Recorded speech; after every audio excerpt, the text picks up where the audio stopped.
चलिए आज का सेशन स्टार्ट करते हैं। स्वागत करते हैं आप सभी का आज के सेशन में।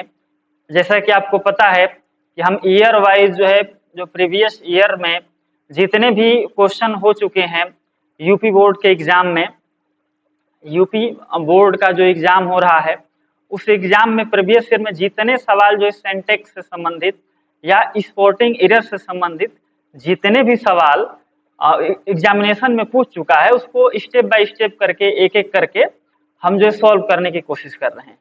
उसी क्रम में आज जो है उसी सीरीज का नेक्स्ट वीडियो है। तो चलिए आज का सेशन स्टार्ट करते हैं और बात करते हैं आज के पहले सेंटेंस के बारे में। सेंटेंस को पढ़िए और देखिए इसमें कहीं एरर है क्या, और एरर है तो एरर को डिटेक्ट करना है और डिटेक्ट करने के बाद उसको रीराइट करना है। डिटेक्ट करने के बाद रीराइट करना है, यानी कि यूपी बोर्ड के एग्जाम में एरर को पकड़ना भी होता है और पकड़ने के बाद उसको दोबारा से लिखना होता है। चलिए शुरू करते हैं और पता लगाते हैं कि इसमें कहाँ प्रॉब्लम है। देखिए, kind man will PT poor, इसमें जो प्रॉब्लम है वो प्रॉब्लम जो है वर्ब को लेकर के भी है और पीटी के बाद यूज होने वाले प्रीपोजिशन को भी लेकर के है।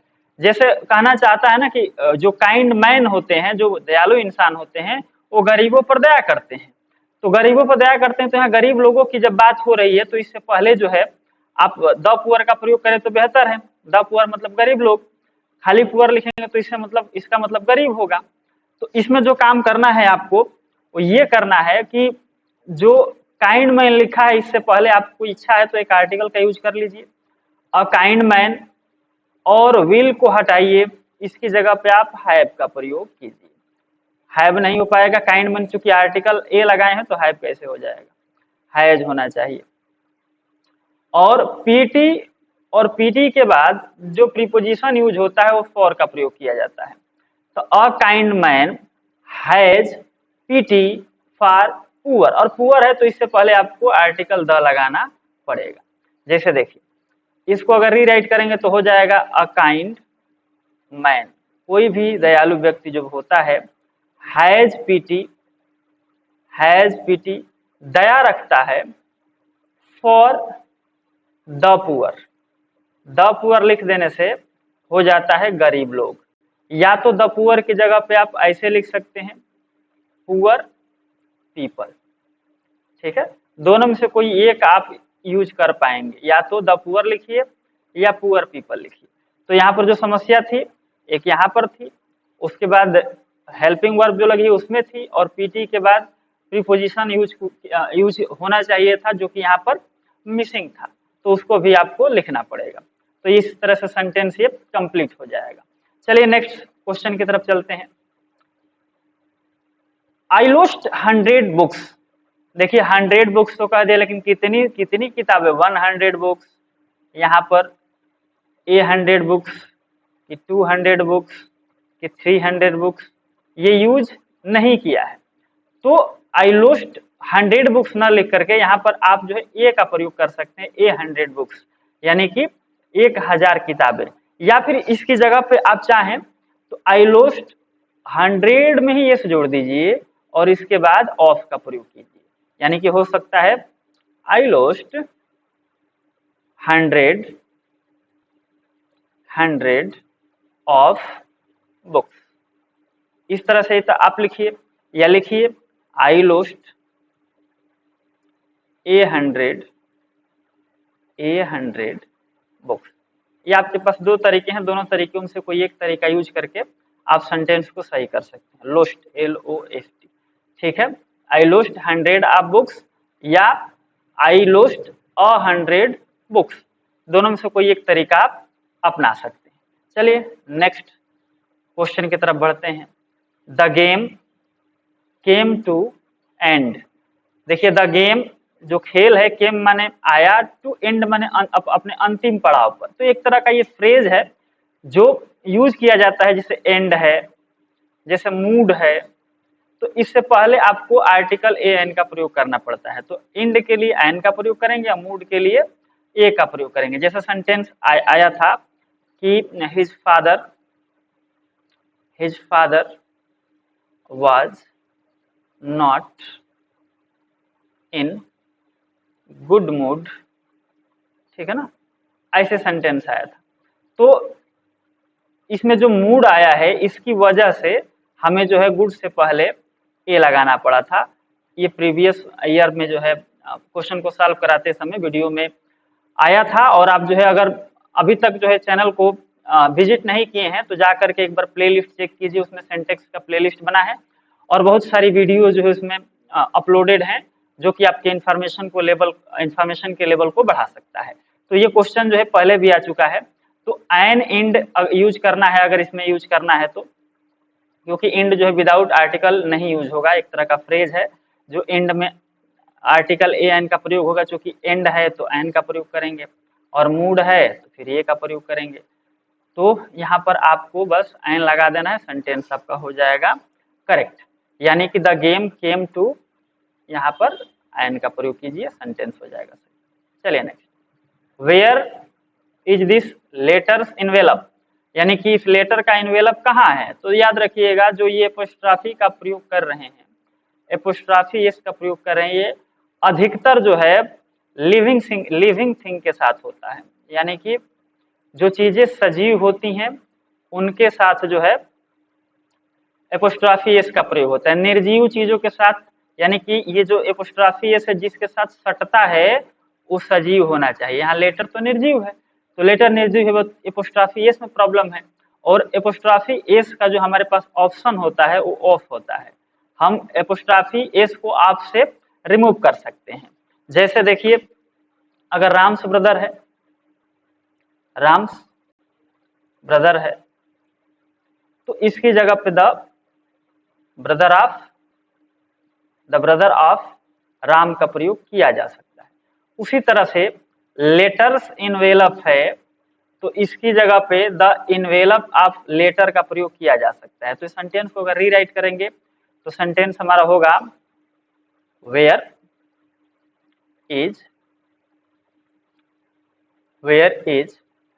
The envelope of this letter। इस तरह से आपका सेंटेंस करेक्ट हो जाएगा। यानी कि पूरा का पूरा यहां से और इतना सेक्शन को आपको चेंज करना पड़ेगा। और लास्ट में चूंकि वेयर से पूछ रहा है तो इसमें क्वेश्चन मार्क आपको लगाना पड़ेगा। बस सेंटेंस हो गया करेक्ट। इसमें जो भी प्रॉब्लम है एपोस्ट्रॉफी एस से प्रॉब्लम थी। चलिए नेक्स्ट क्वेश्चन की तरफ चलते हैं। Columbus was America's discoverer. थोड़ा ये सेंटेंस बहुत अजीब लग रहा है, इस तरह से सेंटेंस नहीं बनाया जाता है कि अमेरिका में आप एपोस्ट्रॉफी एस लगा करके फिर उसके साथ आप डिस्कवरर लिखें।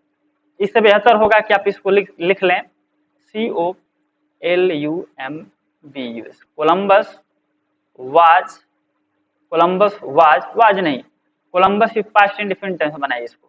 कोलंबस डिस्कवर को जो आप वर्ब बना लीजिए, डिस्कवर्ड अमेरिका, ठीक है। तो कोलंबस ने अमेरिका की खोज किया, डिस्कवर किया अमेरिका को, ठीक है। तो इस तरह से सेंटेंस बनता है। अब कोलंबस वाज अमेरिकाज डिस्कवरर, इस तरह से सेंटेंस नहीं बनाया जाता है। तो अमेरिका जो है देश है, उसके पास आप एपोस्ट्रॉफी एस उसके साथ लगा रहे हैं और सेंटेंस बनने में भी अटपटा लग रहा है। तो आप आराम से बना सकते हैं कि कोलंबस डिस्कवर्ड अमेरिका, कोलंबस ने अमेरिका का डिस्कवरी किया था। चलिए नेक्स्ट क्वेश्चन पर चलते हैं। His poetries are mystic, mystic मतलब होता है रहस्यवादी और पोएट्रीज मतलब कविता, कविता नहीं होता है, बेसिकली पोएट्री कहा जाता है। कविता जब आप बनाते हो या कविता लिखते हो तो कविता लिखने के प्रोसीजर को, जो प्रक्रिया होती है उसको पोएट्री कहा जाता है और इसका प्लूरल कभी नहीं बनता है। पोएट्री है, पोएट्री से मिलते जुलते आपका सीनरी हो गया, SCENERY, सीनरी हो गया। जैसे फर्नीचर हो गया, मनी हो गया, इंफॉर्मेशन हो गया, एडवाइस हो गया। इस तरह की चीजें जो है प्लूरल नहीं बनाई जाती हैं, वो हमेशा जो है सिंगुलर में ही रखी जाती हैं। तो जैसे यहाँ पर पोएट्री का पोएट्रीज कर दिया है तो इसको हम क्या करेंगे, पोएट्रीज कर दिया तो इसको पोएट्री करेंगे, और चूंकि सिंगुलर हो गया तो फिर यहाँ पर आप इज का प्रयोग कीजिए। His poetry is mistake.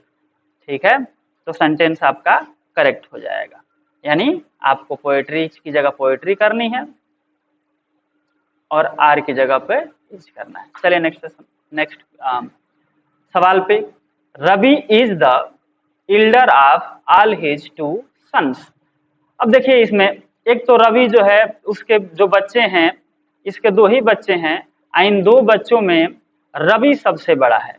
तो रवि सबसे बड़ा है तो फिर आल लगाने की क्या जरूरत है, दो ही बच्चों के लिए आल क्यों लगाएंगे।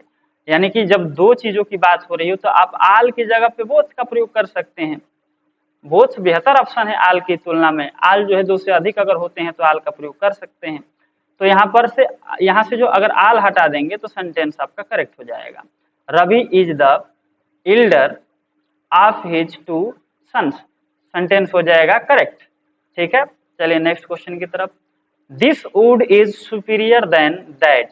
देखिए याद रखिए, सुपीरियर हो या सीनियर हो, इन्फीरियर हो, ऐसे लैटिन डिग्री आती है उससे पहले जो है आप देन का प्रयोग ना, उसके बाद जो है देन का प्रयोग ना करके टू का प्रयोग करते हैं। बाकी कंपैरेटिव डिग्री आती है तो देन का ही प्रयोग होता है, लेकिन सीनियर, सुपीरियर, प्रायर ये शब्द आते हैं जो लैटिन डिग्री के शब्द हैं, उनके लिए आप टू का प्रयोग कीजिए। ठीक है ना, JIOR, जूनियर से जूनियर हुआ, सीनियर हुआ, सुपीरियर हुआ, जैसे ये आपके पास सामने है, तो इसके लिए देन का प्रयोग ना करें, टू का प्रयोग कीजिए। चलिए, he was an afraid child, वह एक डरा हुआ लड़का है। देखिए कभी भी आफ्रेड के बाद कोई नाउन का प्रयोग नहीं किया जाता है।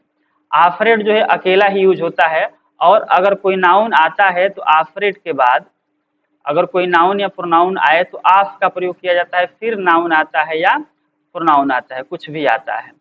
ठीक है ना, तो यहाँ पर जो आफ्रेड यूज हुआ है इसके बाद ये नाउन नहीं आना चाहिए, और आफ्रेड को रिप्लेस करके हम कुछ इसी के स्थान पर सुटेबल जो है एडजेक्टिव का प्रयोग करेंगे। यानी कि इसके लिए आप फ्राइटेंड का यूज कर सकते हैं, FRIGHTENED। तो ही वाज, अब एन ना यूज करके आप यहाँ ए यूज कर सकते हैं। He was a frightened child, तब जाके सेंटेंस आपका सही होगा। आफ्रेड कभी भी यूज होगा जैसे वह डरा हुआ है, तो इसको बनाना चाहते हैं तो लिख सकते हैं ही वाज आफ्रेड, वह डरा हुआ था। ही वाज आफ्रेड, वह डरा हुआ है तो ही इज आफ्रेड। लेकिन अगर वह किसी चीज से डरा हुआ है, वह शेर से डरा हुआ है, तो he was afraid of tiger आप लिख सकते हैं। वह शेर बाघ से डरा हुआ है, टाइगर से डरा हुआ है। तो आफ्रेड जब भी आएगा उसके बाद आफ का प्रयोग होगा, आफ्रेड, आफ्रेड, और उसके तुरंत बाद नाउन का प्रयोग नहीं होता है। तो उम्मीद करते हैं ये चीज आप याद रखेंगे, और चलते हैं नेक्स्ट क्वेश्चन की तरफ। He went to Lucknow by a car. देखिए किसी साधन से अगर आप जा रहे हैं और बाई का प्रयोग कर रहे हैं तो उसके बाद आर्टिकल का प्रयोग ना करें, बाई ए कार प्रयोग नहीं होगा। कभी भी इंडेफिनिट आर्टिकल का प्रयोग जो है बाई के बाद नहीं होगा, अगर किसी साधन का प्रयोग आप व्हीकल का प्रयोग आने जाने के लिए कर रहे हैं तो he went to Lucknow by car बस लिख देंगे, सेंटेंस आपका सही हो जाएगा। चलिए नेक्स्ट क्वेश्चन की तरफ। I and he are working on a project. अब देखिए इसमें जो समस्या है ये प्रोनाउन के अरेंजमेंट को लेकर के। प्रोनाउन को अरेंज करने का बस एक तरीका ये होता है कि अगर सेंटेंस जो है पॉजिटिव मीनिंग दे रहा है, पॉजिटिव मीनिंग दे रहा है, यानी कि कहने का मतलब कि कोई बेकार अर्थ उसका नहीं आ रहा है, तो 2, 3, 1 में प्रोनाउन को अरेंज किया जाता है। अगर नेगेटिव मीनिंग दे रहा है, नेगेटिव मीनिंग दे रहा है यानी कि उसका अर्थ बेकार आ रहा है, तो 1, 2, 3 में अरेंज किया जाता है। अब लिखा है कि I and he are working on a project. हम, मैं और वह एक जो है प्रोजेक्ट पर काम कर रहे हैं। तो काम कर रहे हैं प्रोजेक्ट पर, तो बुरा बात तो है नहीं, प्रोजेक्ट पर काम करना तो अच्छी बात है। तो अच्छी बात है तो ये पॉजिटिव मीनिंग दे रहा है, और जब पॉजिटिव मीनिंग दे रहा है तो इसमें जो है आपको 2, 3, 1 के सीक्वेंस को फॉलो करना पड़ेगा। अब 2, 3, 1 का सीक्वेंस फॉलो करने का मतलब है कि पहले आप सेकेंड पर्सन लिखें, फिर थर्ड पर्सन लिखें, फिर फर्स्ट पर्सन लिखें। तो इसमें हम देख रहे हैं कि जो फर्स्ट पर्सन है वो पहले यूज किया गया है और जो थर्ड पर्सन है वो बाद में यूज किया गया है, जबकि होना चाहिए कि आप थर्ड पर्सन पहले यूज कीजिए और एंड लगाइए, फिर फर्स्ट पर्सन बाद में यूज कीजिए, और ये आर की जगह पे आर ही रहेगा। ये नहीं कि आई को देख करके आप एम लगाने की कोशिश करें, तो गलत हो जाएगा। अरेंजमेंट में एंड के साथ दो नाउन जुड़े या दो प्रोनाउन जुड़े तो दोनों जुड़ करके प्लूरल वर्ब लेने लगते हैं। ठीक है, चलिए नेक्स्ट क्वेश्चन की तरफ चलते हैं। Walk carefully लेस्ट you should fall. ठीक है, अब देखिए एक सेंटेंस होता है जो लेस्ट से बनता है, तो लेस्ट के बाद कभी भी सेंटेंस आएगा तो नेगेटिव नहीं आएगा, सेंटेंस जो है नेगेटिव नहीं आता है। ठीक है, जो लेस्ट है उसके बाद सेंटेंस पॉजिटिव है, बिल्कुल कोई दिक्कत नहीं, सेंटेंस बिल्कुल ठीक है। वॉक केयरफुली, सावधानी पूर्वक वॉक कीजिए, टहलिए। लेस्ट कहीं ऐसा ना हो कि यू शुड फॉल, तुम गिर जाओ। ठीक है ना, तो इसमें जो समस्या है वो क्या है, देखिए एक वर्ब होती है जो होती है फॉल, फेल, और थर्ड होती है फॉलन, और एक होती है फेल, फेल्ड, फेल्ड। तो अगर ये देखें कि हमने वर्ब सही लगाया है कि नहीं लगाया, या फॉल जो है V1 में अगर यूज किया है तो कोई दिक्कत नहीं है, मॉडल के साथ तो V1 का ही प्रयोग होता है, तो सेंटेंस हमारे देखने से बिल्कुल करेक्ट है। अगर आपको इसमें कोई प्रॉब्लम दिख रही हो तो कमेंट बॉक्स में जरूर बताएं, सेंटेंस ऑलरेडी हमको करेक्ट लग रहा है। चलिए नेक्स्ट क्वेश्चन की तरफ चलते हैं। It is the same watch which I purchase today.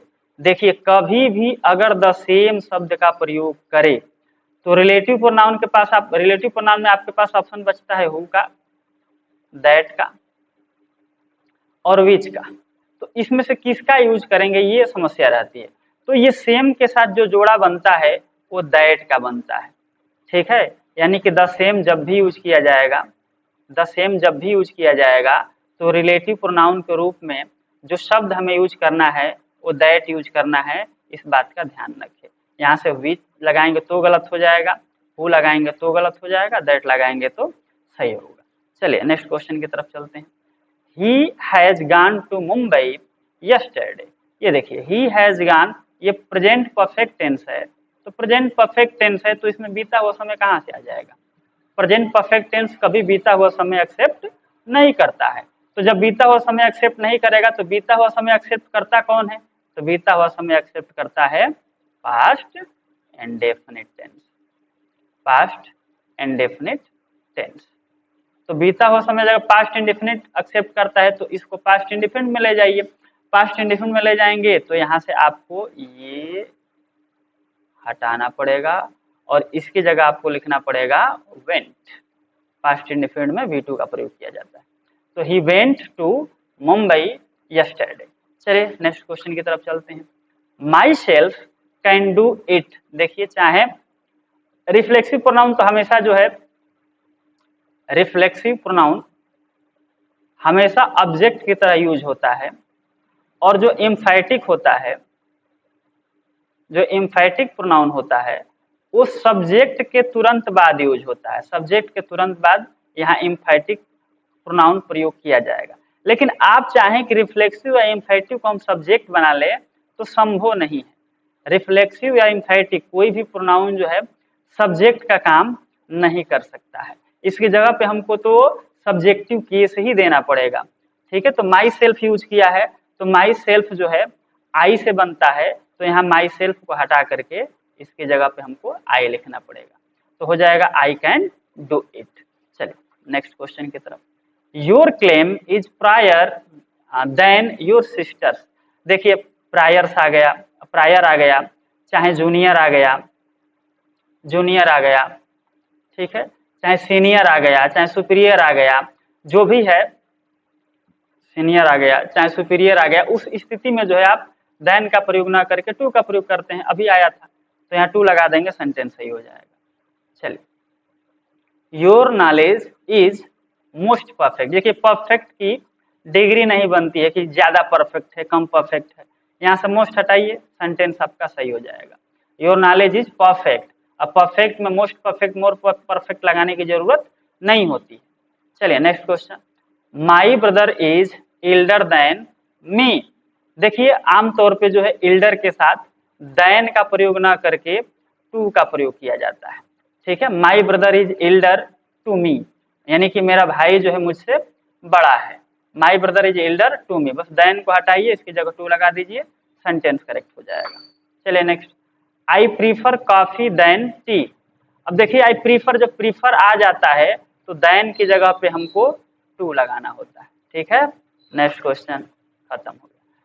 तो चलिए इसी के साथ आज का सेशन समाप्त हुआ और मिलते हैं नेक्स्ट वीडियो में कुछ और क्वेश्चंस के साथ और उसको सॉल्व करने की कोशिश करेंगे। मिलते हैं नेक्स्ट वीडियो में। जय हिंद, जय भारत।